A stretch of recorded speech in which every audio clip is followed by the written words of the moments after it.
tem uma parada que é... Deus. E que é uma questão filosófica da tomada de decisão na minha visão, que é o seguinte. O que é a vida? A partir do momento que teve o Big Bang... A partir do momento... É um meme. Que teve o Big Bang... as equações meio que foram setadas de como o universo seria. Porque você tem todas as partículas que estão dentro do sistema ali, e você tem a lógica pelo qual o sistema vai reger essas partículas. Então, se você saber aquela matemática do Big Bang, você, em teoria, consegue calcular tudo que vai acontecer no futuro. Nossa, você trouxe uma coisa absolutamente maravilhosa, tá? Uma discussão absolutamente maravilhosa. Eu não sou o cara certo para discutir isso, porque assim, tem pessoas que se dedicam em tempo integral a essa discussão. Mas a gente não consegue chamar o Jordan Peterson. Não, mas o Jordan Peterson não discute isso também. É mais moral, a questão moral, mal e bem e tal. Mas aqui, só para dizer o seguinte, olha só. Essa ideia é uma ideia que pressupõe que o movimento das coisas ao longo do tempo, ele é necessariamente o fruto de um grande algoritmo, certo?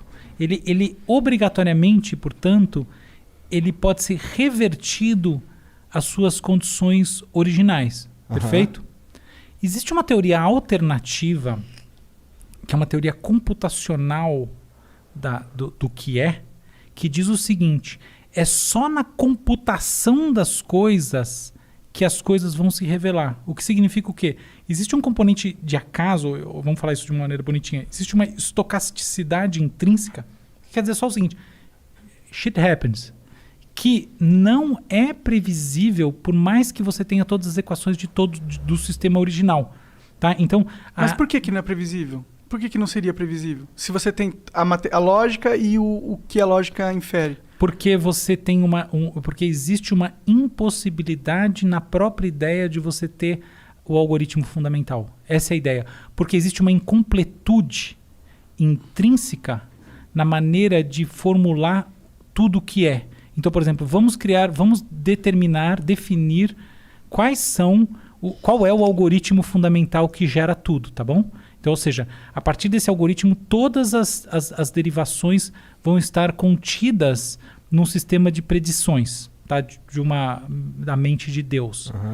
O problema desse algoritmo que habitaria a mente de Deus é que ele assume que existe uma completude na maneira de prever as coisas. Só que, eventualmente, existe uma incompletude intrínseca, que é uma incompletude que está na própria essência da matemática. E você não vai conseguir nunca ter esse algoritmo pela própria definição do que é um algoritmo. Entendi. O que no fundo é simples de entender. Só que a hora que a gente vai converter isso em equações e tudo mais, você vai chegar numa coisa alguns teoremas muito complexos. Não, imagino, para você provar que isso é verdade, imagino que...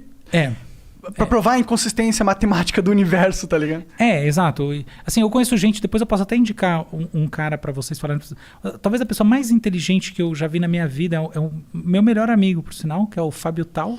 Ele é um matemático, hoje em dia é professor titular do IME da USP. E ele é um cara que ele consegue colocar isso de uma maneira muito séria, porque ele conhece toda essa matemática. Então talvez seja uma pessoa legal para vocês conversarem sobre isso. E existem outros, tá? Mas o ponto... desculpa. Não é que eu só acho que se falou algoritmo de Deus, eu acho que é o oposto. Na minha visão, eu não acredito nessa visão o argumento que eu dei é destino. Existe uma lógica, existe a matéria, existe a lógica pelo qual a matéria funciona, portanto, tudo está predeterminado, nada do que a gente faz é realmente uma escolha. Aí está na questão da escolha. É sempre algo que a gente ia escolher isso porque é a lógica da vida. Eu não concordo com isso, eu não acho isso. Só que eu não acho que esse algoritmo tem a ver com Deus, justamente o oposto. Porque se esse algoritmo fosse verdade, a ideia de Deus não faz sentido. Muito bom, muito genial o que você falou, enormemente verdadeiro. Você não precisa de Deus para falar desse assunto, eu só usei a palavra Deus porque fica bonitinho. É isso mesmo. O algoritmo essencial. Talvez o algoritmo essencial não exista, porque existem hipóteses sobre como a gente pode criar fórmulas essenciais sobre as coisas que dizem que sempre haverá uma incompletude. Esse é o ponto, tá bom? E isso, na verdade, é um ponto que me deixa muito feliz, pelo qual ele aponta que talvez... Porque eu acredito em Deus, tá? E isso me aponta que que a hipótese de Deus, pelo menos, tem mais força na minha mente. Porque se fosse um matemático que dissesse que, porra, tá aqui escrito na matemática que tudo já foi pré-determinado, não faz sentido ter Deus. Por que Deus ia criar esse jogo e não dar livre-arbítrio? Por que ele vai querer ver um filme que ele mesmo escreveu, tá ligado? Mas aí a gente tá entrando numa parada filosófica que eu acho muito legal. Não sei se o seu público vai ter interesse. Ah, vai. Ah, não. Ah, não, então por mim podemos discutir essa parada muito legal. A propósito, é melhor você olhar por um outro lado, tá? Que assim, minha sugestão para você, que é a seguinte: a questão do livre-arbítrio, ela não necessariamente ela precisa ser relacionada diretamente à questão da estocasticidade das decorrências ao longo do tempo, tá bom? Isso é. Eventualmente você pode dizer o seguinte: não existe livre-arbítrio porque para eu tomar uma ação e para eu processar alguma coisa na minha consciência e para eu ter um sentimento ou o que quer que seja, existe um processo que é estruturado dentro do sistema nervoso. E quando ele chega nessa etapa em que ele surge a consciência, na verdade ele está sendo lido. Ele não está sendo produzido. Esse é um argumento bem mais palpável, bem mais forte. Então, por exemplo, assim, eu lembro de uns experimentos que eu fiz com isso, assim, eu conseguia prever com 99% de certeza a opção que alguém ia ter numa tela. Inclusive tem um negócio que eu fiz lá que dava para prever antes da pessoa quer saber que eu ia perguntar isso para ela. Tá, isso aí eu não sou... não, tem um monte de gente que fez isso, tá? Claro. Então, por quê? Porque os processos decisórios são construções que acontecem em camadas dentro do cérebro, alguns milissegundos antes de você efetivamente deliberar, você tem uma pré-construção. Então, esse seria supostamente um argumento contra o livre-arbítrio muito mais consistente, que não depende necessariamente de você falar de toda a capacidade preditiva, porque a gente está... Ela é uma discussão meramente teórica. Entendi. Tá? E a incompletude matemática, na verdade, ela não tem nada a ver muito com essa discussão, porque ela é uma discussão que está muito mais dentro da própria filosofia da matemática. Tá? Tem um cara chamado Gödel que escreveu sobre isso, tá? Na verdade criou um teorema e a partir dele um monte de filosofia em torno que gerou esse papo todo. E que eu fico até com vergonha de ficar falando muito, que os matemáticos acham que é a maior bullshitagem ficar conversando essas coisas. Tá? Porque de derivações conceituais, filosóficas e neurocientíficas em cima dos... Ele acha que não dá para determinar nada disso, só se importa com a matemática. Exatamente, que todo mundo que faz isso está forçando uma barra monstruosa. Interessante, exatamente. De matemática. Não, a matemática é um tipo de louco legal, tá? Não, eu gosto pra caramba, mas eu gosto de discutir sobre as loucuras que eles inferem também. Exatamente, só que eu quero ter a liberdade de brincar em cima.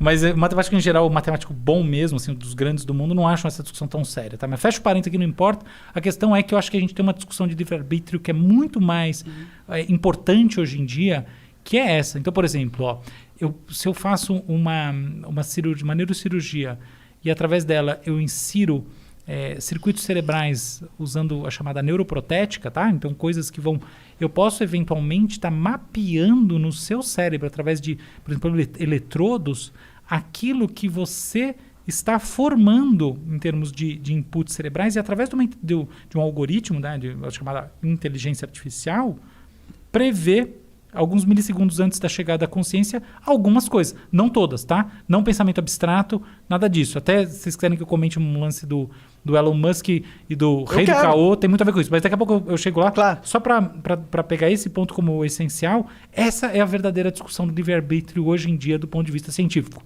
Porque, de fato, os processos decisórios, os processos perceptivos, né, e as representações mentais na consciência, que em última análise são percepções, eles têm, e os processos motores, fundamentalmente, eles não são simplesmente emanações de si mesmo, eles são leituras que você faz de si mesmo. E elas tomam tempo, tá? Então elas têm... E não é o tempo... no sentido que os físicos tomam. Não. É o tempo do mundo físico, do mundo newtoniano, tá? Milissegundos, assim, tá? Não é o tempo. Não, milissegundos. Toma tempo esse troço. E aí você consegue ter toda uma coisa que fala, puta, que belo livre-arbítrio é esse que eu consigo saber o que a pessoa vai fazer antes dela própria, entendeu? Mas então, aí dentro dessa discussão, eu acho que cabe, tipo, existem ações... A gente tem o nosso sistema automático. Sim. Né? Que é um sistema... 90% do cérebro, ele tá fora da consciência.